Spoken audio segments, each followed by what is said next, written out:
நீலகிரி செய்திகளுக்காக செய்திகள் வாசிப்பது சரவணன். ஓவேலி சூண்டியிலிருந்து ஆரோட்டுப்பாறை செல்லும் சாலை இடையே பரம்செட் எஸ்டேட் அருகில் மூங்கில் கூட்டம் சாலையில் விழுந்து போக்குவரத்து பாதிப்பு ஏற்பட்டது.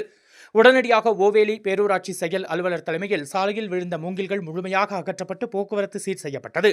இதேபோல் கூடலூரில் இருந்து பிதற்காடு வழியாக கேரள மாநிலம் வயநாடு உள்ளிட்ட பல்வேறு பகுதிகளுக்கு செல்லும் தேசிய நெடுஞ்சாலையில் கைவட்டா என்ற இடத்தில் சாலையோரத்தில் காய்ந்த நிலையில் இருந்த மரம் ஒன்று சாலையின் குறுக்கே விழுந்தது. இதனால் தமிழக கேரள போக்குவரத்து பாதிக்கப்பட்டதுடன் பள்ளிகளுக்கு செல்லும் வாகனங்களும் செல்ல முடியாத நிலை ஏற்பட்டது. மேலும் மின்கம்பம் உடைந்து விழுந்து மின்தடை ஏற்பட்டது.